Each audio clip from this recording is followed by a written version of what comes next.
जब एमक्यूएम अपने उरूज पे थी और ये बहुत ज़्यादा चीज़ें हो रही थी और लंदन की जो ऑल पार्टीज़ कॉन्फ्रेंस हुई थी उसमें जब सारी जमातों ने कहा कि एमक्यूएम से कोई मुज़ाकरात नहीं करने, तो पीपल्स पार्टी का ये मौक़िफ़ था। और उसके बाद शहीद मोहतरमा बेनज़ीर भुट्टो जब पाकिस्तान वापस आई, जब उनके काफ़िले पर हमला हुआ था कारसाज पर, उसके बाद भी एमक्यूएम का एक डेलीगेशन उनसे मिलने आया। हालांकि हमारे ताल्लुकात बहुत कशीदा थे, लेकिन जो मोहतरमा का कहना था कि एमक्यूएम के अंदर जो पॉलिटिकल लोग हैं, जो सियासी लोग हैं, जो सियासत करना चाहते हैं, जिनकी अप्रोच सियासी है, उनके साथ बातचीत करने में कोई हर्ज नहीं। और शायद ज़्यादा ज़रूरी है कि जो ऐसे लोग जो सियासत से हटकर किसी और तरीके से लोगों की राय बदलना चाहते हैं, उनको आपने पीछे ले जाना है, धकेलना है, तो पॉलिटिकल लोगों को आप स्पेस दें। और मैं आज भी ये कहता हूँ, मैंने बार बार कहा है कि मैं अगर ये कहूँ कि एमक्यूएम का वोट बिल्कुल नहीं है तो ये गलत बात है। एमक्यूएम का वोट है शहरी इलाकों में, लेकिन ये अलग बात है कि उतना नहीं है जितना माजी में वो ले लेते थे। अगर किसी सियासी जमात के पास वोटर्स हैं, उनका वोट है, उनका मैंडेट है, तो मैं इस बात का कायल नहीं हूँ कि हम उसको मुस्तरद करें। हमें उस बात को एक्सेप्ट करना चाहिए। हम बातचीत करने को बिल्कुल तैयार हैं। जिस तरह 2018 में ये हुआ था ना, उस तरह का काम रोज़ाना नहीं हो सकता है। और इदारों को भी अपनी इज़्ज़त, अपना वक़ार, अपना जो इमेज होता है, उसको कायम रखना भी ज़रूरी होता है।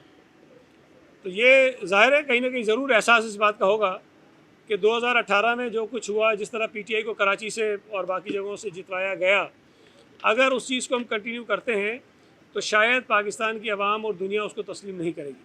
तो मेरा ये ख्याल है कि जो कोशिशें हुई हैं इलेक्शन से पहले, वो आपके सामने हैं।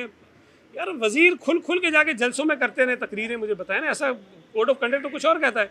हम तो योम तासीस के जलसे में गए थे, तकरीर भी मैंने कोई नहीं की, मुझे नोटिस आ गया, 50,000 जुर्माना भी हो गया। वो दादागिरी के साथ तकरीरें भी कर रहे हैं, पैसों की लालच भी दे रहे हैं, धमकियाँ भी दे रहे हैं, करते रहे। तो ये आसानियाँ जो हैं वो पीटीआई के लोगों के लिए थी। लेकिन मैं ये समझता हूँ कि जो जिस तरफ आपका इशारा है, बदकिस्मती से पीटीआई ने माजी में वो बहुत सारे सहारे इस्तेमाल किए हैं। इस मरतबा भी शायद इलेक्शन से पहले उनको छूट थी, लेकिन इलेक्शन के दिन वो करना किसी के बस की बात नहीं थी कि ज़मीन को आसमान और आसमान को ज़मीन कर दें, एक को 20 और 20 को 1 कर दें, मुमकिन नहीं थी। गवर्नर साहब का जो आईनी तौर पर रोल है, वो ये नहीं है जो वो कर रहे हैं। उनका काम नहीं है कि वो इस किस्म के पॉलिटिकल स्टेटमेंट दें। उनका ये काम नहीं है कि अपोजिशन के लोगों से मिलकर अपना माइंड बनाएं और वो माइंड बनाने के बाद हमारी किसी भी कानून साजी के ऊपर एतराज़ात करें। तो मैं ये समझता हूँ कि गवर्नर साहब अपने कॉन्स्टिट्यूशनल मैंडेट से जो है वो शायद उसको आगे पीछे कहीं कर रहे हैं, और ये मुनासिब बात नहीं है।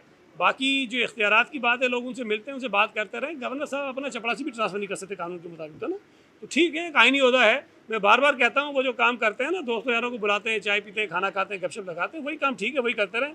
बाकी गवर्नर साहब कहते रहें, उससे हमें कोई फ़र्क नहीं पड़ता। लेकिन ये है कि जिस तरह से वो कर रहे हैं, वो अपने आप को एक्सपोज कर रहे हैं और अपना जो एक आइनी ओहदा है उसके साथ ज़्यादती कर रहे हैं। अक्सर लोग हमारे कहते हैं नया बल्दियाती निज़ाम कबूल नहीं है सूबा सिंध में। सूबा सिंध में कोई नया बल्दियाती निज़ाम नहीं आया। बल्दियाती निज़ाम वही है जो 2013 के कानून के तहत बना था। बल्दियाती निज़ाम वही है जिस पे पिछली बल्दियाती नुमाइंदों ने अपनी मुद्दत पूरी की है। हाँ, हमने उसको बेहतर करने के लिए उसमें तरामीम ज़रूर की है, उसको इम्प्रूव किया है, उसको हमने ठीक किया है। तो ये जो लोगों को एक गुमराह करने की कोशिश, नया निज़ाम नामंजूर, ये बैनर भी लगा दिए, कोई नया निज़ाम नहीं है, निज़ाम पुराना ही है। एक और चीज़ के महंगाई जो है वो बहुत ज़्यादा बढ़ गई है, बिजली की कीमतें फिर बढ़ाने की बात हो रही है, गैस का बहरान पूरे मुल्क में होगा, लेकिन कराची में लोगों के ऊपर जो इस वक्त मुसीबत टूटी हुई है गैस के बहरान की वजह से, उसको आप सब भुगत रहे होंगे। और एमक्यूएम जो है इस पर बात नहीं कर रही है। कराची की इंडस्ट्रीज़ को गैस नहीं मिल रही है, कराची की फैक्ट्रीज़ बंद हो रही हैं और एमक्यूएम उस पर बात नहीं कर रही है। पेट्रोल की कीमतें बढ़ रही हैं, बैनुल-अक़वामी मार्केट में कमी हो रही है, वफाकी हुकूमत वो कमी पाकिस्तान के शहरियों को मुंतकिल नहीं कर रही है, एमक्यूएम इस पर बोल नहीं रही है। चीनी के स्कैंडल में जितने इनके माफियाज इन्वॉल्व थे, कमीशन की रिपोर्ट आई है, लोगों के नाम उसके अंदर मौजूद है, उस पर हुकूमत कार्रवाई नहीं कर रही है, एमक्यूएम उस पर नहीं बोल रही है। गंदम के माफिया पर, गंदम के जो बहरान पैदा किया गया, जो गंदम की कीमत बढ़ी और लोगों की और हमारी और आपकी जेबों पे डाके डले, एमक्यूएम उस पर नहीं बोल रही है। यूरिया का बहरान पूरे मुल्क में पैदा होता जा रहा है। यूरिया के बहरान का मतलब है कि आपकी फसल ठीक नहीं होगी, आपकी फसल ठीक नहीं होगी तो आपकी जो फूड आइटम्स है मुल्क में वो आपको इंपोर्ट करने पड़ेंगे। पाकिस्तान की मईशत पर मज़ीद बोझ पड़ेगा और पाकिस्तान के लोगों को महंगी अशिया मिलेंगी, लेकिन इस पर भी MQM खामोश है।